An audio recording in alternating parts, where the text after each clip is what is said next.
So yeah. Ah, wow. Can I ask what you were doing out there, or what you do out there? Same stuff.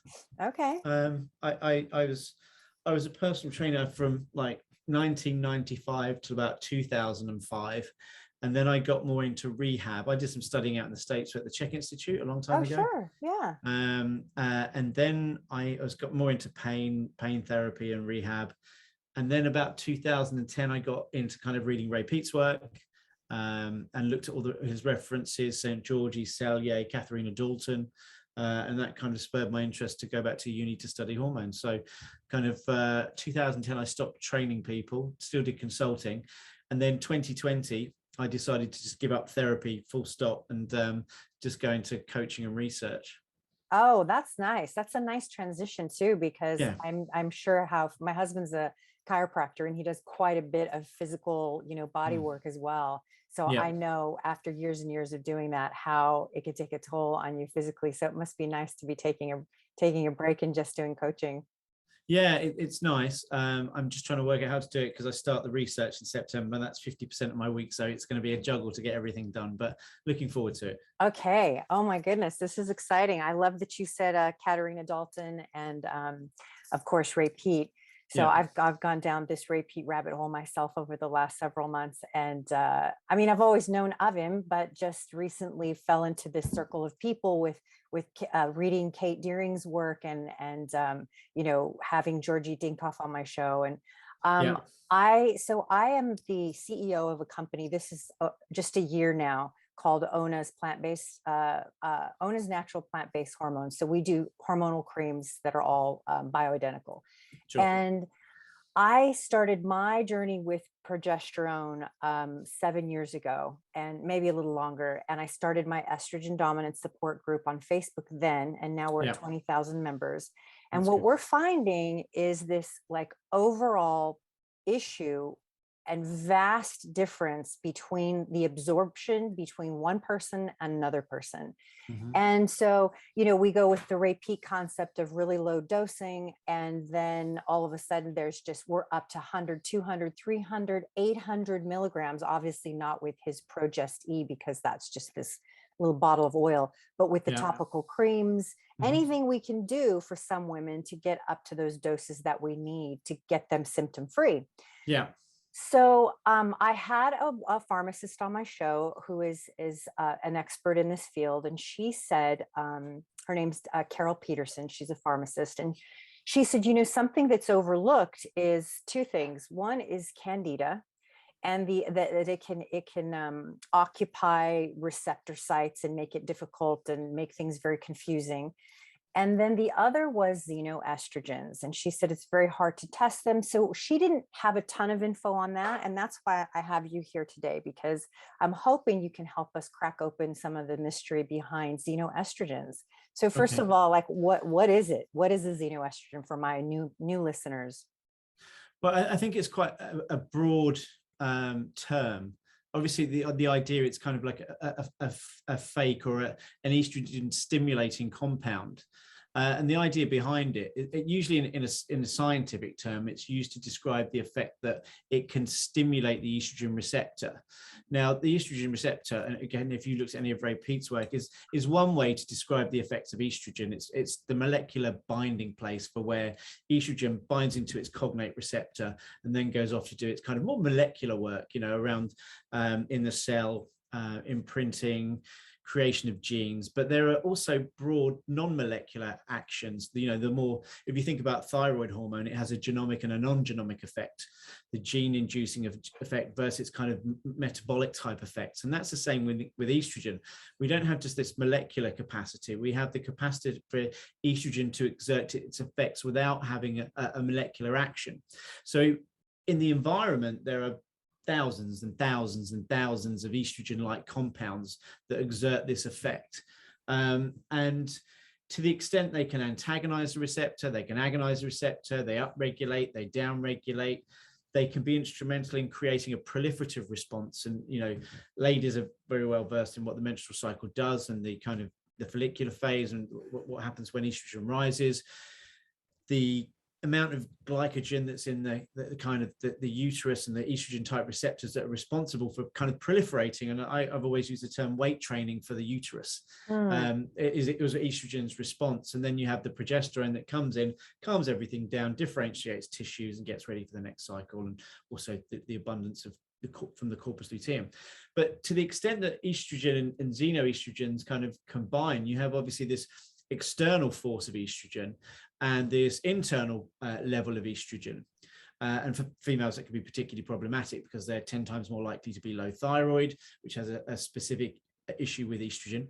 And they're 10 times more likely to have so-called autoimmune type diseases, which I'm not so sure that I have a reasonably different idea around autoimmunity and thyroid and estrogen, which kind of ties in what Ray Peats talked about with Jamie Cunliffe and antibody production, and why it's not the body attacking itself, but there's damage going on. It's trying to remove those specific tissues. And so I think it's useful to understand that with all this kind of stimulus from xenoestrogens and internal estrogens, they can combine to have a very disruptive effect. And then you also have kind of more broader implications with kind of vitamins and nutrition, because there's a lot of research, I mean, going back nearly 100 years, that shows how estrogen, and I think we can lump the same effect in of a xenoestrogen with a natural endogenous, whether it's estradiol, estrone, and that effect is to depress certain vitamins like vitamin B1, and you could argue vitamins throughout the complex of B vitamins, kind of preferentially depleted by estrogen, as an example. And so if you go low in B1, your ability to metabolize estrogen is substantially decreased. And also riboflavin plays into that as well. And through the whole kind of energy producing pathway, that can be disrupted. And we know that estrogen has the capacity to disrupt aerobic metabolism. And I think this can be one of the nice ins to understanding how estrogen is intricately related to cancer, because it distorts the energy producing pathways. So you get a convergence of external estrogens combining with internal estrogens or endogenously produced estrogens, and also, you know, aspects of inheritance. What's the mother passing down? What's the father passing down to their offspring? And it's usually this damaged kind of physiology that makes them more prone to estrogens. So hopefully that's kind of not too succinctly summed up that how the xenoestrogen kind of exerts its effect, but it can come from many things like brominated flame retardants, PFOs, PFOAs, plastics, phthalates, oral contraceptives. You know, the list is ubiquitous, and it's been going on. I think one of the first researchers to look at not so much the effect of estrogens, but was Rachel Carlson, Silent Spring, which a lot of people might have heard of, which kind of was looking at how biology is being disrupted because it's these dramatic increase, and we're talking hundreds of thousands of chemical compounds that were, you know, grossly overproduced since, you know, post-production since the Second World War.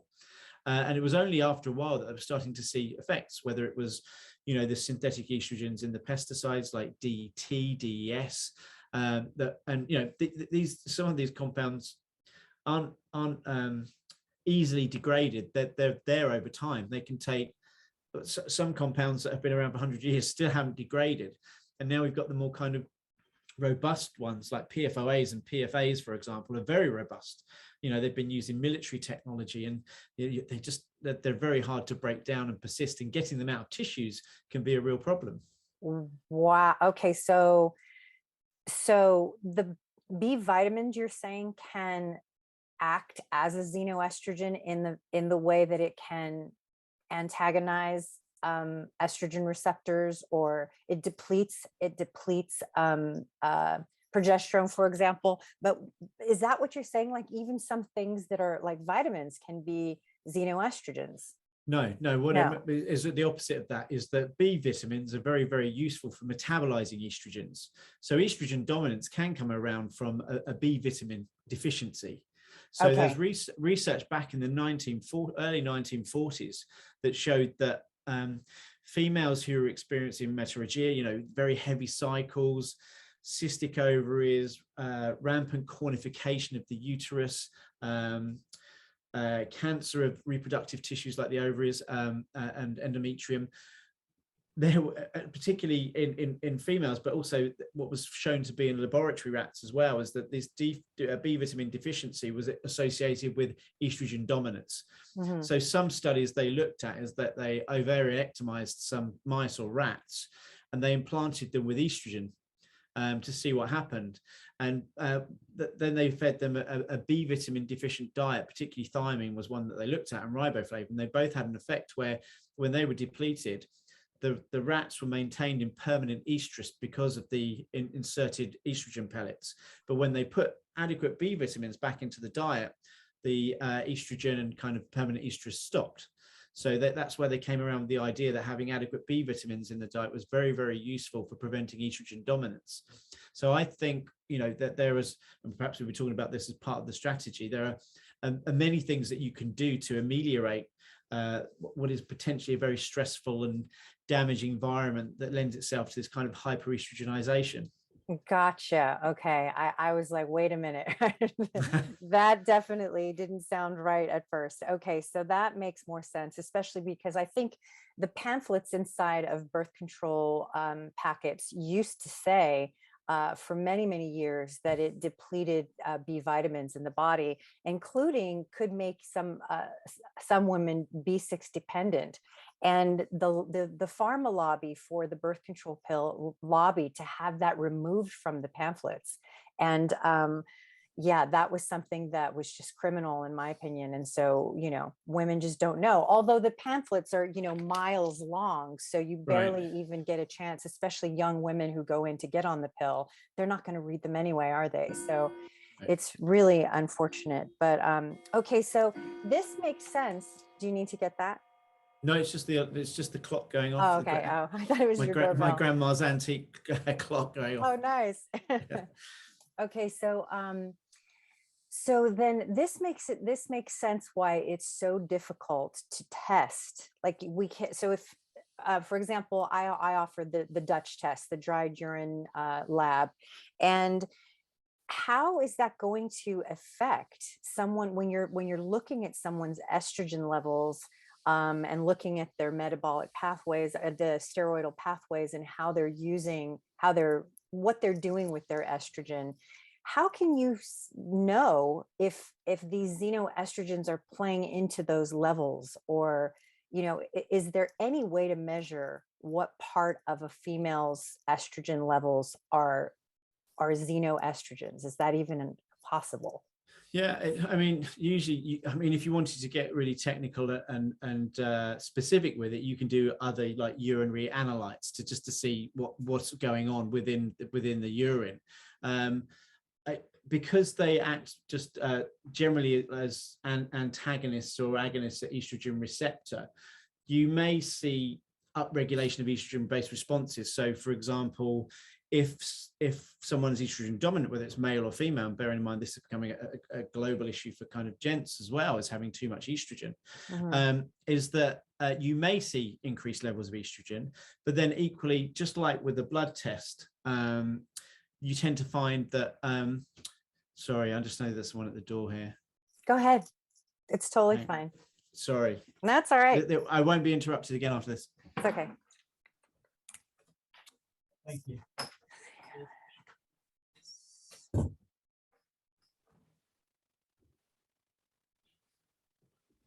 Sorry, we'll start off with that again. Okay, no worries. So to answer the question about whether estrogen can be actively assessed via a Dutch test, it can give a good indication, but whether you can actually measure the effects of estrogen, i.e. xenoestrogens, becomes problematic, and you may need to do secondary analysis of the urine to see what's in the urine. Now, some xenoestrogens and compounds, whether it's the brominated flame retardants or the PFOAs, they can have a specific effect by activating certain enzymes within the liver. And you also get certain receptors that are part of the signaling pathway. We have something called the pregnenin X receptor. We have the aryl hydrocarbon receptor that are activated by having these compounds within the body, and that should stimulate a degradation of these structures. Unfortunately, they also kind of degrade thyroid hormone as well. So if you were seeing, you could look at lots of different things within the urine, but I think the Dutch test isn't going to give you an idea of all those converging factors. It can give you a useful overview of estrogen, progesterones, pregnadiol, I think is one of those that's looked at within there as well. So I think it becomes, inherently better to do a really good history taking with someone. But even then, there's a really interesting study that came out recently that was looking at thyroid cancer patients and their exposure to brominated flame retardants. And the way they did it is they got this wristband. So anybody who had been diagnosed with thyroid cancer, they had to wear this wristband around their house. And they found that those with thyroid cancer compared to the control group had very high amounts of brominated flame retardants in the house. They were being picked up on these wristbands that antagonize the thyroid receptor.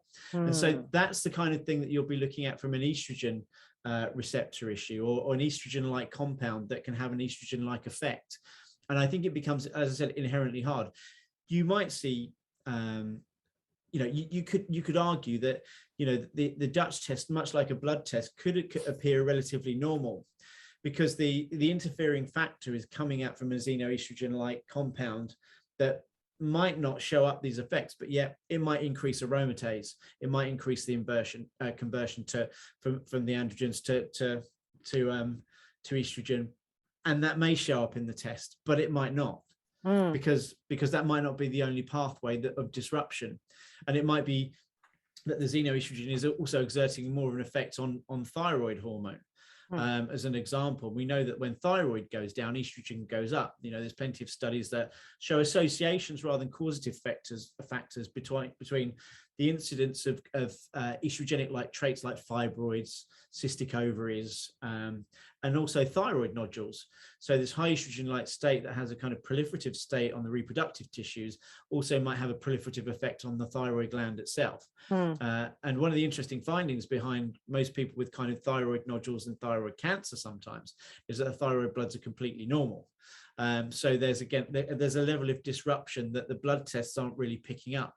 And this is where I think it becomes really nice to look at the molecular aspects, which don't show everything. They show us very kind of strict, structural binding of proteins and how that goes off to influence the genes, and then getting the kind of non-genomic effects, looking at the chemistries, looking at your Dutch tests, and more importantly, getting an idea of symptoms, right? Most people come to you because they have key symptoms that they just don't like. It might be PMS, it might be insomnia, it might be cramping, it might be irritability, infertility.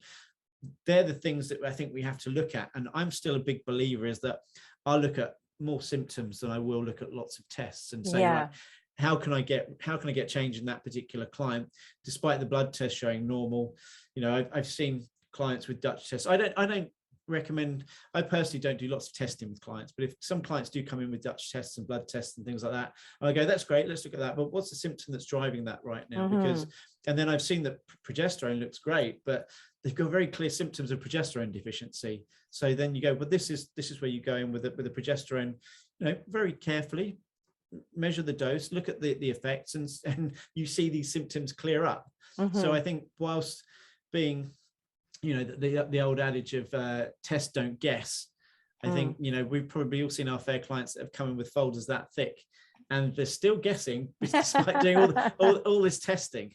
Yeah, we look at it just like pieces to a puzzle. Like maybe it'll give us some insight to a bigger global picture. When you say molecularly, are you so there are there are tests that you do to determine what's happening at a molecular level in that way, or? No, not with clients. I mean, in research, yes. Yeah, that sounds expensive.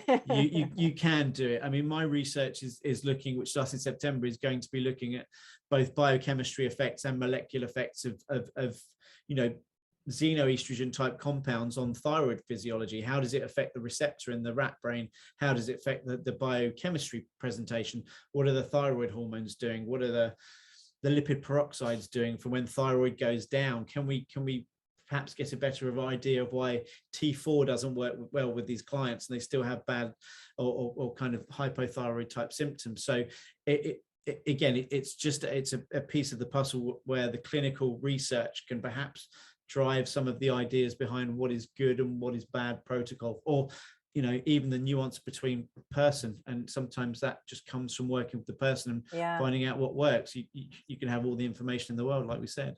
Yeah. You know, you mentioned that wristband and the flame retardants in the home. There was this study that was someone posted in the group the other day that was of these dogs they took, that they put in pants. They took these, like, this group of, have you heard of this? They took these dogs and they put them in different types of fabrics, different materials, like 100% cotton pants, you know, 50-50 something synthetic, polyester maybe, and something else, and took them through their estrus, I think, and then to see what happened and who stopped. The obviously the ones that were wearing the synthetic fabrics, it affected their estrus and what happened with them when they went into heat, or if they didn't. And obviously the 100% cotton dogs, cotton pants, were fine throughout the entire study. And I just thought, I mean, it's definitely interesting and says a lot about what we're wearing and what we're exposing ourselves to. We don't think about those things hardly at Yeah. all. But I was thinking, gosh, can't we do a study on something else that's a little bit more, you know, needed at the moment? Although, you know, in this, talking about these chemicals that we're exposed to, it is a big deal. And I think what you said about the xenoestrogen, so these flame retardants, these things we're putting on our skin, everything that we're exposed to, it makes it so complicated.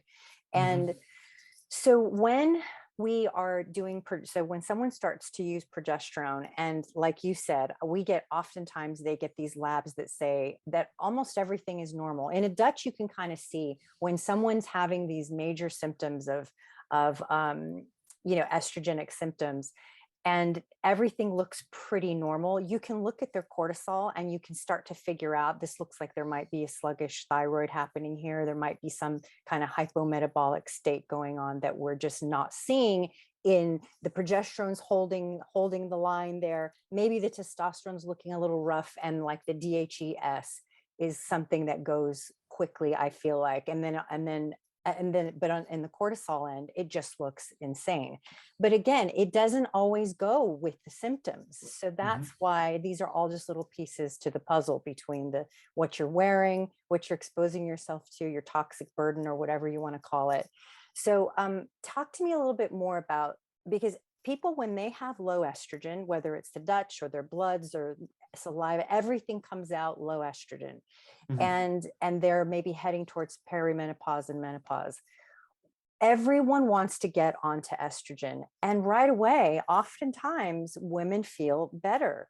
What is going on there? We know that that's not necessary, from Ray Peat's work and so many others, that that's not necessarily true, that most likely we have an estrogen load that is causing a lot of this problem. What can you just iron that out a little bit for me? Sure. I'm just trying to get the picture of dogs wearing pants out of my head so far, but dungarees or something like that. But I think, you know, that there is so much weight behind the idea that estrogen is lost. And you still see it now. You still see, like, you see people say sugar causes cancer or diabetes too. You still see, you know, such a weight behind what has gone on the last 20 or 30 years.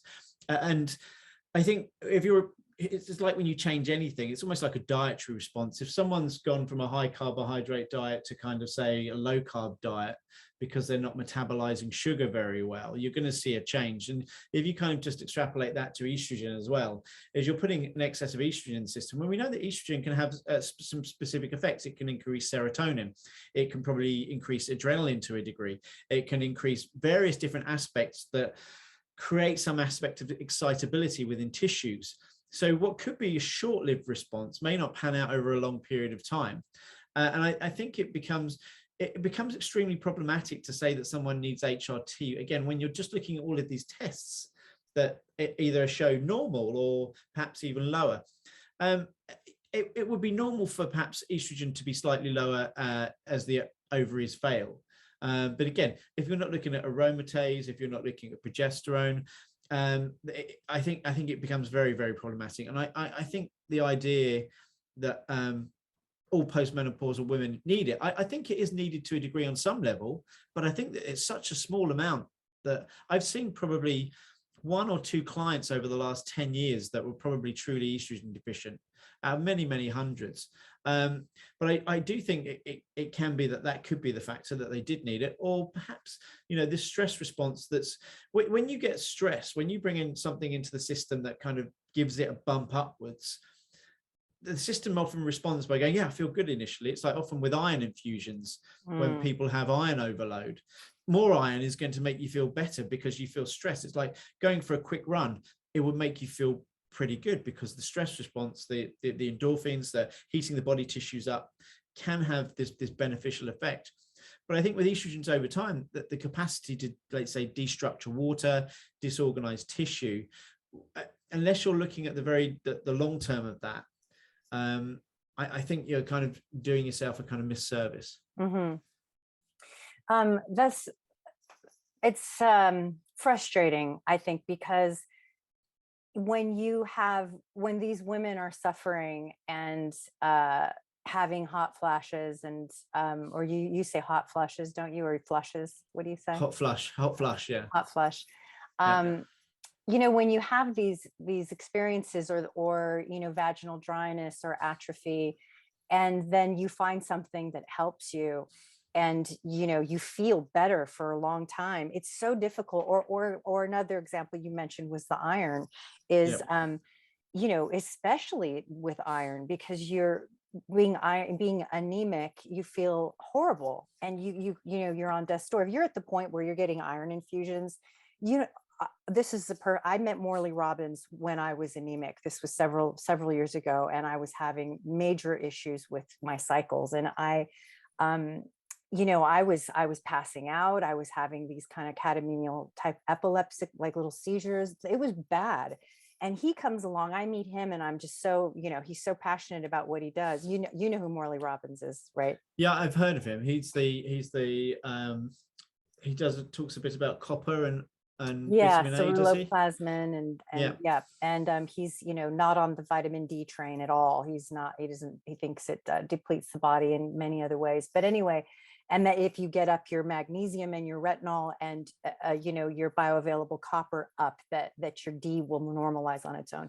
So I had been suffering with this, and I've been working on gut health for years and teaching gut health for years. So I could not fix this one thing. I couldn't stay pregnant.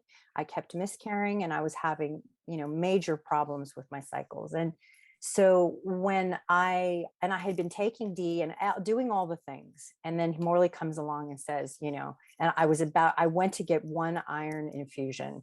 I didn't feel great though afterwards, but I knew I was the right thing to do. I kept thinking, and it's hard because you can die. Obviously, I was very close to death. I was down 2 units of blood. I had, I think, a 7.5 hemoglobin, and I wanted to commit to his protocol, and I couldn't. And so I ended up with a blood transfusion, which literally saved my life. And then I was able to kind of work on those other things. But so similarly with the iron in the tissues and not available to the body the way it should be, that's the big argument with estrogen. So, if I have all this adipose tissue and all this estrogen that's hiding out in my body, this toxic estrogen, but my levels are literally undetectable, and then I take estrogen and I'm like, oh, I do feel better. I do. But then on the back end, I am seeing some other symptoms. It's such a hard place for these women. And I'm speaking for all these women, because I know when I bring up the idea that estrogen could potentially be the wrong route, and that we should try to normalize thyroid and progesterone first and do these things that are safer before we go down that estrogen road, I'm telling you, it is a heated topic. People, literally women, are fighting and leaving the group, and it's because they don't want to let go what's working or seemingly working.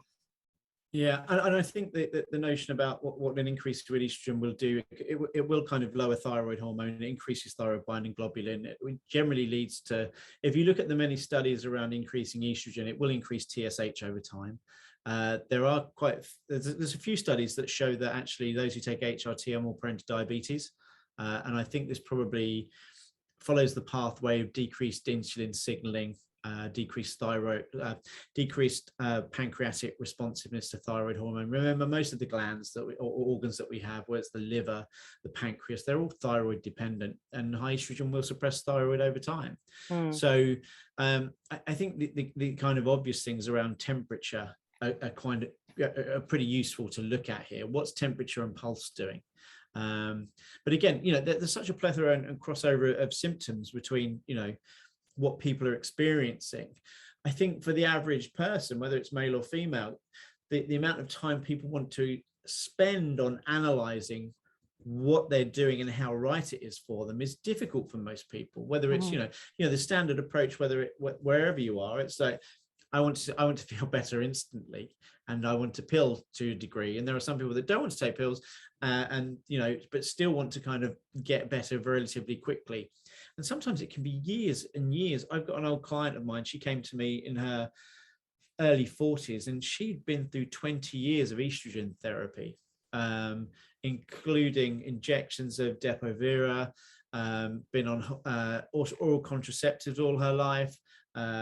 She developed such rough endometriosis, and there's nothing we could do from that perspective. She had to go and have ablation surgery to remove lots of the tissue, but it wasn't until she got onto thyroid hormone that she started feeling much better.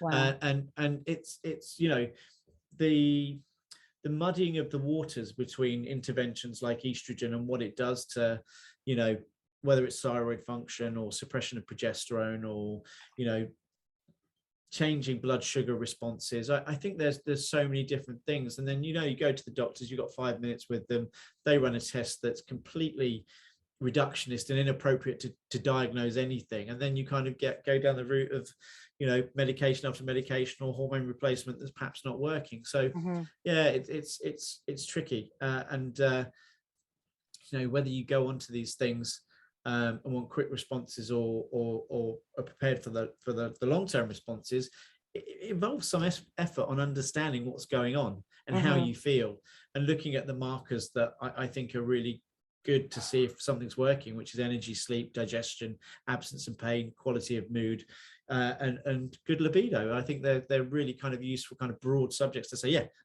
I'm in a good space right now. Yeah, that is so good. And it's seemingly simple, but it's really a good reference. It's good markers for people to look at. I love that. Kate Deering talks about that in her book. It's How to Heal Your Metabolism. And it's just so spot on in that way. Just look at how, okay, maybe you don't have vaginal dryness, or maybe your libido is a little bit back, but how's your digestion and how's your sleep and all of that, and all those markers put together kind of spell it out. I think that's really spot on.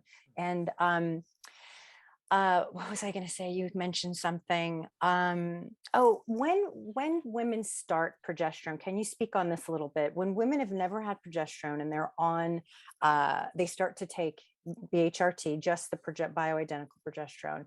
We have this thing that we call estrogen kickback, where if the dose isn't, if you're not serving your deficiency, if you're not, getting enough of what you need as an individual, there's this estrogenic response where people think it's the progesterone, but it's all estrogenic reactions, and usually worsening of their existing symptoms. And then or the big one is gaining weight. And then they say, okay, this is definitely not for me. And then they give up. And now we're realizing a lot of that has to do with the fact that still thyroid needs to be looked at so that we can have this. But can you speak on that a little bit? Well, I'm not too sure I can be specific on that, but the general thing that I've seen with clients that haven't responded well to progesterone therapy is just the fact that they need more thyroid, and you can upregulate the kind of hormones like progesterone, testosterone, DHEA to a degree, and the other ones. It's like, but if your thyroid isn't working, the liver function isn't as good as it could be. Metabolism, your ability to warm tissues is decreased. And there is a subset of women that do really well with progesterone. You can see that's thermogenic and increases their body temperatures, and that's a really good sign. But if you see that the temperature doesn't respond that much and the heart rate doesn't go up, I think it's a good indicator that the thyroid is probably the missing piece. As to the effect of like estrogen dominant, I think it's really hard to qualify that unless you're doing specific tests. And again, as we talked about, it's really hard to qualify that with those the tests that we have. But I think if they're not responding beneficially, it's usually because something else is missing. To the idea that maybe something you see that they have this, what do you say, estrogen bounce, did you say? Kickback, yeah. Estrogen kickback. I mean, it's plausible because, but I just think it's like it's something that's missing. And my thought process on that would be not inadequate thyroid, or even if it's kind of this is where the B vitamins can come in to be important again, because particularly B1 and B2 in those first two phases of the electron transport chain and regulating energy. If you want to say a higher carbohydrate diet, you need to be on higher thiamine, because you can't process glucose efficiently, and this is where you perhaps might see more pyruvate and more glucose and sometimes more lactate going into the bloodstream, and this is where some people think about they might be diabetic because they can't utilize glucose, but it's actually just a B vitamin that ties in with the fact that high estrogen states will lower progesterone and lower the B complex vitamins. So there are certain nuances with that could be explained perhaps by other mechanisms. That would be my take on it. Yeah, I mean, I've certainly seen it with most women, but then again, in our group, the people who comment are usually the people who are complaining, right? Who are not happy. Like someone's not. We rarely get someone coming in and saying, we do get it, but we rarely get someone come in and say, I just started progesterone and I feel amazing. They don't. They just go on about their lives and think, wow, this is great, and they don't share it, unfortunately. And then, so most everybody in the group is complaining and having these, and I had the same. I mean, I had to get up really high in topical progesterone before all of my symptoms were gone. And that was up at like 800 milligrams. So we know I'm not absorbing that. There's just no way. So, and I'm not getting sleepy. Nothing is happening. Just the symptoms slowly start to go away. So there's something in there. Something is happening. And most likely, overlooked is the thyroid. I never for 1 second thought to have my thyroid checked or check my pulse, because that notion that hypothyroid means heavy set person who is, slower and, fat.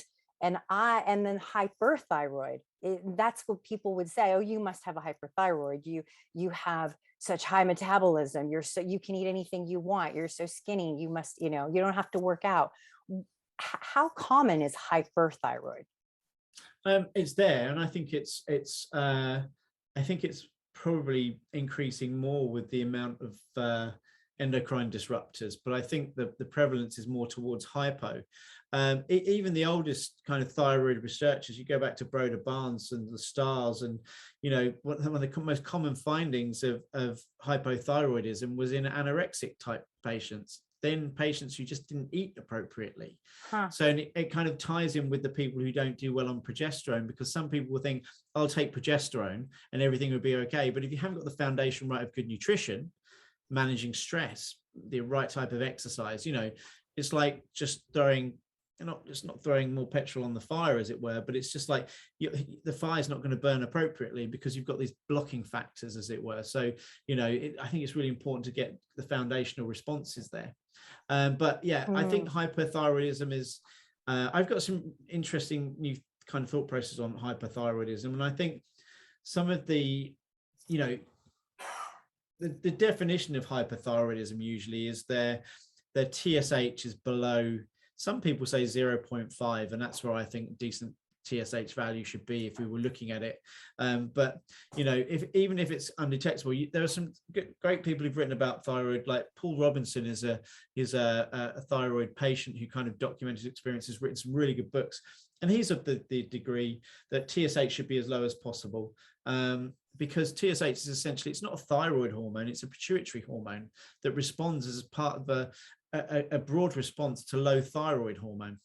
So if you're having to recall to the pituitary hormones, and this is where we can kind of put this into the context of menopause, is like you produce more luteinizing hormone and follicle stimulating hormone when the ovaries are failing. You produce more TSH when there's not enough thyroid available in the body. It's not assimilating properly, it's not being uptaken, it's not being utilized, you're not converting enough T4 to T3. There are many blocking factors. could we say that actually in some states hypothyroidism leads to hyperthyroidism? Sometimes we'll get nodules that hypersecrete thyroid hormone. Could that just be a response of decades of low thyroid function, where the body is kind of just saying, look, I've had enough of this, I'm going to ramp something up here, it's not going to be great for these tissues, but I'm going to get more thyroid hormone into the body. And even with hyperthyroidism, I don't think it's going to be as bad as people make out. If, like you can see a lot of women that suffer from hyperthyroidism.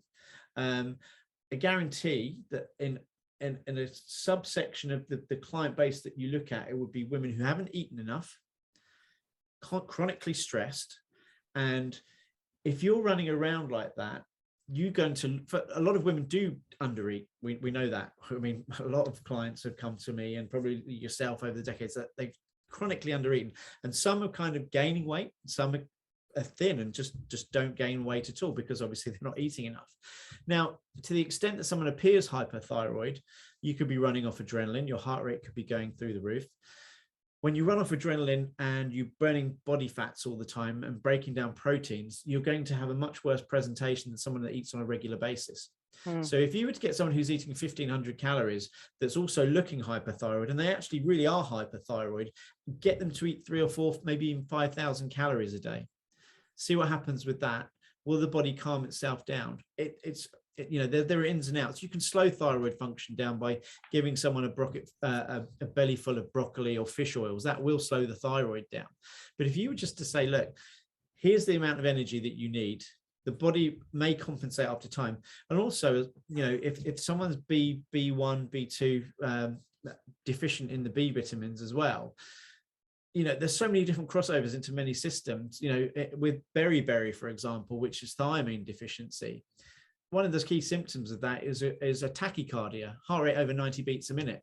So if you're thiamine deficient and thyroid hormone deficient, you might be, thin, cold, but your heart rate might be really, really high. And there are various different nuances to look at that, to say whether one's clinically hyperthyroid just by looking at the TSH value. And chronic stress will suppress the thyroid or the pituitary response so much that you won't see TSH. In some cases, environmental pollutants push TSH right down. In some cases, they don't even create a thyroid response, because there are blocking factors between the conversion of T4 to T3 and how much binding goes on actually at the receptor as well. So there's this whole level of distortion from the pituitary all the way through to the cells that need the thyroid that can make them look completely normal. And now we're dealing with more offspring where potentially what's happened, it's certainly been postulated within rodents, is that the TSH set point is altered in utero. That means the ability for the body to perceive low thyroid or high thyroid is totally altered. And so when it comes to looking at the blood test in the offspring, it could be a total misrepresentation of what's going on. And this is where you might start to see, the incidence, say in female offspring, might be cystic ovaries, might be endometriosis, might be, fibroids. And yet to the degree that the parent can push those traits on. But if in a utero, the TSH set point is altered, you have no idea what thyroid's doing. And this is where estrogen can exert a very detrimental effect on physiology. Unbelievable. I mean, it's really shocking. And it's like, and on a very personal level as well, because, what you said about not under eating.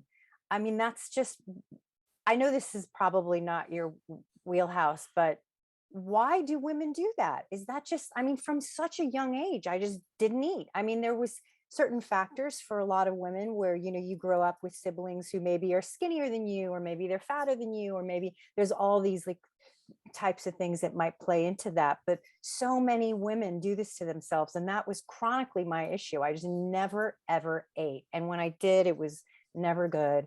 And why do women do that? Do you have the answer to that? just I think the decades of conditioning from kind of media and habits from mothers or fathers that you pick up, we all pick up to a degree, but it's I mean, I think that's one of the most common findings that I find with clients with PCOS, right? Disordered eating as a teenager, yeah or just failure to eat, or if they do eat, they're skipping breakfast, having, something small. It's generally an under eating thing. You can get the excess of calories and the overeating, of course. Don't get me wrong, that can occur. But again, tying into all the kind of hormone milieu that goes on, it's when it comes to looking at, say, PCOS, people just look at the fact that glucose might be high, but why is glucose high? Again, are they thiamine deficient? Are they thyroid deficient? We know that PCOS is an estrogen dominance. In my point, there's some people say, oh, it's because of high androgens. Go, well, okay, well, why is that occurring? Yeah. And again, the whether it's the environmental pollutants that are driving that, combined with the inheritable traits and the dietary factors, they all converge to cause a big problem. Right. Just digressing slightly, there's a really interesting paper that showed that gestational diabetes was associated with the amount of, again, PFOAs or PFAs within the that was found in the body. It's associational. It's not causative, but they found that the higher the PFOA levels, the more likely that the female was likely to have gestational diabetes, which goes to show, and everyone would go, oh, well, then you need to cut out sugar. It's the pollutants that are driving the poor glucose signaling that could be causing the problem here.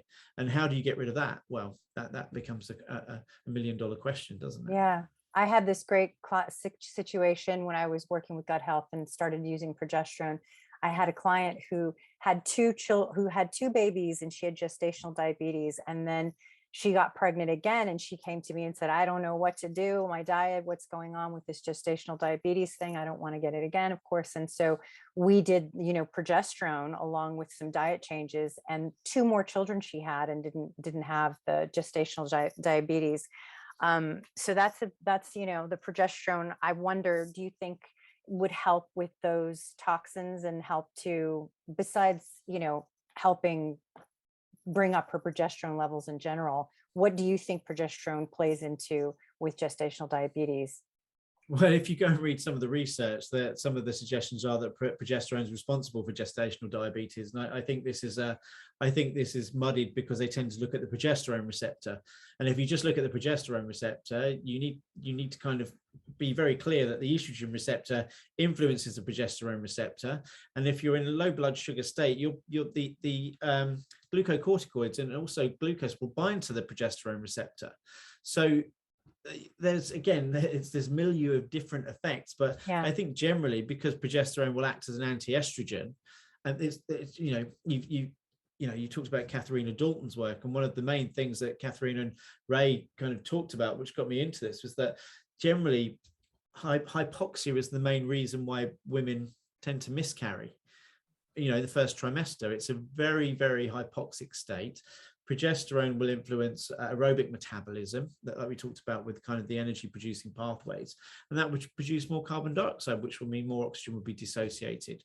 So I do think progesterone can be very, very helpful here. I was kind of commenting on something like the New Scientist on Facebook the other day. They were saying out of 25,000 women who miscarried, they would have been down to genetic defects. And it's like, well, how can you say that? Because the genetic defect might come from many causative factors from the environment. The genes aren't going to do anything here, but if the parents have got inheritable traits, the environment's really shitty and harsh. Sorry for swearing. I'm not allowed to swear. I'm quite used to swearing. And you combine that with under eating, then sometimes glucose values can be high as well. It's not some most women tend to eat adequately during progesterone, but still some women do undereat, and that can increase triglyceride levels and cause problems further down the line. But I do think generally, as a rule of thumb, progesterone, I know even with my second, my wife was on progesterone. She took it up until the beginning of the 3rd trimester. I can certainly pay testimony to the idea that kids are more precocious and intelligent on progesterone, because my daughter's very precocious and very smart. Well, that's good. Yeah. Let's go back to thyroid quickly, if you don't mind. So, now again, I'll use myself. Coming up on checking my temp and my pulse every day, every morning, and then 40 minutes after lunch, and starting to work on that and changing, different foods that I'm eating. I'm taking a desiccated glandular, and then Um, you know, I was doing like fasting in the morning. I was doing bulletproof coffee and going to work out really hard for 20 minutes and then walking. And so that was my routine. And yeah, I was definitely losing belly fat. I'm still skinny, but I have that apron of belly fat. So then now I'm gaining all this weight. Now I've gained like 8 pounds in like 3 weeks, and just all in the belly, it would seem. And then you know, I still feel like I'm shaking. Like and so I was talking to my friend Constantine, and he was saying that, you know, it's going to take some time to shift over. And I think Kate Deering's book mentions this. It's going to take time. It's not going to happen all of a sudden because you're so used to being adrenaline dominant. What is that's going to be different for everyone, or what can I expect to continue doing this? Well, I think a lot of people, when they kind of start integrating more carbohydrates, like, you know, it's very common to hear that I was fasting and drinking coffee in the morning, and that has a specific pathway from, you know, upregulating stress response to a degree, and the body's kind of used to that. So in a way, it can actually make you perhaps slightly more I don't really use the term carbon tolerant, but not as efficient at processing glucose as you could be, and fructose as an example. So then you start incorporating more foods, more carbohydrates, and it can take a bit of time. It can be the thyroid that's missing here as well. Remember, chronic stress will suppress T3 over time, and it will make these thyroid bloods like TSH look completely normal. The other thing as well is increasing the amount of carbohydrate in your diet requires more thiamine. I mean, the general rule of thumb is that per 1,000 calories more that you need an extra milligram of thiamine. But I would actually suggest there are plenty of studies, although they're low-grade clinical trials, they're not kind of robust studies. They're small case studies where some people have used, you know, 600 milligrams of thiamine to eradicate fatigue. And these are in clients that were taking thyroxine. Now, that's another argument as well, whether thyroxine is the best thyroid hormone. Again, I don't think it is. Mm-hmm. But at the same time, increasing the amount of B vitamins relative to the amount of nutrition that you're increasing can be helpful as well. What's the right dose? I don't know. That's something you need to play around with. Mm-hmm. Equally, taking things slow. You know, if you've gone a long time without having too many carbohydrates at breakfast, for example, start with a really small glass of orange juice or a piece of fruit. You know, you don't have to go for big breakfasts. You know, just get used to it. You know how many people they've lost their appetite for eating in the morning. They're used to saying, "I don't feel hungry till lunchtime." Well, that's just stress will suppress the amount of hydrochloric acid that you produce, the amount of digestive enzymes. So eating in a stress state feels quite uncomfortable because you don't have that ability to digest food, and you feel a bit fuller. And there you go, oh, I feel kind of fuller, I feel fatigued, I feel like I can't digest it. That's just your body being stressed. So I think taking it slow to start with is going to be the key factor here. And then thinking about, you know, the additional thiamine, B complex, thyroid as an example. You usually find that your kind of appetite comes back. And that's the thing, is like, you know, getting used to not being ravenous and overeating, because there's that balance between obviously getting the right amount of calories in. And I think some people, when they've kind of been used to restricting nutrients here, oh yeah, you should be eating lots more. And they actually use that as an excuse of, yes, I want to eat lots more. And then unfortunately there is amount of weight gain. Yeah, I have definitely increased my milk and cream intake. And I was thinking that was probably it. And maybe just I should start doing a little more passive, slow exercise, maybe. Yeah, and that's a very relevant point about getting, you know, excess calories from fat as well. So you know, that can increase the calorific intake substantially. So I think that's useful. Sometimes some people might do better on lower fat products, as an example. But getting adequate protein in, adequate carbs, moderate amounts of fat, so I think that could be quite useful. It's shocking how you have to relearn how to eat, you know, because that's really what I'm doing. And at this stage in my life, you know, it's, and so that's what a lot of people are having to do, is just create new habits around how they look at food, how they feel about food. And that's hard. Yeah. And it's, you know, it's, you know, it can be relatively individual as well. So I often get clients, you know, if they come to me from a stressy background, I get them to eat 5 or 6 meals a day, but then I might get them reverting back to 3 meals a day within the space of a few months, because that's what they do better on. and they can then tolerate going longer periods of time. But some people go through those big dips and, would go through 2 or 3 hours and slump down or get really irritable. And I think, propping up their blood sugar levels is really, really useful in the short term, because it gets them to a better place, gets them to sleep, stops premenstrual syndrome, gives them a balance throughout the day. But then sometimes going back to 3 meals a day can be one of the better things for them. Mm-hmm. It's playing around, really. Yeah. That's what I like about Dr. Dalton. I think she really, really recommends sort of that grazing, like several meals throughout the day type of thing. And she mentions that topical progesterone cannot be absorbed properly without carbohydrate. And she's the only person who I ever heard say that. But I'm sure there's some truth to that, especially women that already have insulin resistance issues. So we recommend it anyway. I'm just like, listen, just ensure absorption, make sure you're eating, healthy carbohydrates with your applications. So I'm so grateful for your time. I want to ask you a quick question. Constantine is the one who said you just have to ask him to say something quickly about this, because I knew we wouldn't have enough time to talk about all the things. But tell me a little bit about why serotonin is not the happy hormone. Well, it's not a hormone, period. It's a neurotransmitter. Mm-hmm. It's a neurotransmitter, and it's very easily upregulating the stress response. And not to say that serotonin is bad. It's not. And we kind of get the ideas that estrogen is bad, serotonin is bad. They all have a necessary place. But, one of the biggest misconceptions about serotonin is that it sends you to sleep. And it doesn't. It actually wakes you up. So that gives you an idea of the kind of action of serotonin. Serotonin is a wake-on neurotransmitter, and it's typically upregulated in insomnia. One of the reasons why people who took early SSRIs suffered from insomnia was because they had so much serotonin around in their body. And serotonin and histamine are these wake-on neurotransmitters. Now, the stress response is mediated by serotonin. The stress response can be active in the brain. It can be active at the adrenal glands. It doesn't need to be activated in certain areas. The serotonin will transmit the stress response. So to the extent that you have high levels of stress, you will probably have high levels of serotonin. The idea that you are serotonin deficient is not born on any meaningful diagnosis when you go to the doctor. It's based upon a questionnaire that says you must have low serotonin, therefore you must be depressed. But we know that depression can come from many pathways, including low thyroid. And serotonin is upregulated in, activating these kind of protections against, pollutants. It can activate, I talked about this aryl hydrocarbon receptor in the gut. It can activate that. It can activate adrenaline. It can activate the production of cortisol.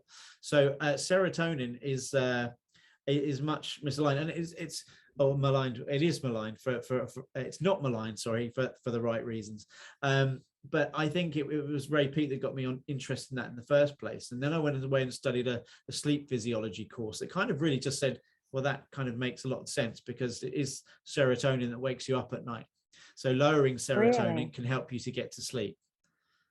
Wow. Wait, so it's not adrenaline or cortisol, or it's all of those? It's all of those. Yeah. Bearing in mind that adrenaline and cortisol can be implicated with the increase of serotonin that is part of the stress signaling response.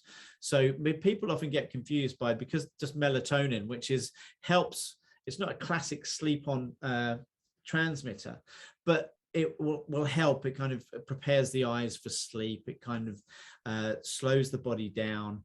It decreases core temperature to a degree and has an anti-thyroid effect to a degree. So and so some people do go to sleep quicker with melatonin, but just because it's synthesized from serotonin, and i.e. tryptophan, the amino acid, doesn't mean that you have a serotonin deficiency to help you to get to sleep, or nor often a melatonin deficiency. It's usually this kind of upregulation of blood sugar responses, low blood sugar. It might be inflammation that's increasing serotonin. We're all aware that the gut produces 97% of the body's stores of serotonin by the enterochromaffin cells, and digestive inflammation is one of those reasons why you can't get to sleep and why it wakes you up, because you produce this serotonin, and serotonin is going to keep you alert and in this stress response, and that's why getting it down can help. That's why antihistamines and anti-serotonins work really, really well to get people drowsy. That's just a whole other hour. Yes. At least. That's so fascinating too. So you don't really recommend melatonin, for example? I mean, probably just very individual situations. I've never recommended it. I've never needed to recommend it. I know some people that have used it and reported some good effects from it, but I think long term as a supplement, I think it messes with signaling too much. I've seen plenty of clients do really well with getting sleep by using carbon dioxide or eating enough food, GABA analogs from dairy, getting enough salt or sugar in to kind of lower that adrenal stress response, as it were. Glycine as an inhibitory neurotransmitter, not not so much GABA, but the GABA signaling pathway. These are all things that you can do without having to take melatonin. So fair play if you've tried it and it works for you. It's not my cup of tea. Yeah, interesting. Well, I like that because it's not just like take a pill for every ill type of mentality where it's like, okay, I have this going on, I'm going to take that, which really wraps up this whole conversation that we're talking about. It's like, I'm low on iron, take iron. No, I'm low on estrogen, take estrogen. Like it's just not all, it's usually not the case. There are other ways to go about it. You just have to be willing to dig, and you have to be patient, and you have to have good guidance. So are you taking clients? Yes, I'm trying to squeeze clients in. Okay, good. Well, I'll keep that in mind because I might need to hire you. And I'll put all of your information in our show notes, and really want to wish you good luck with your studies, your upcoming studies. And thank you so much for your time. Appreciate it. Yes, thanks for having me on. Thank you very much. All right, take care. You too. Bye.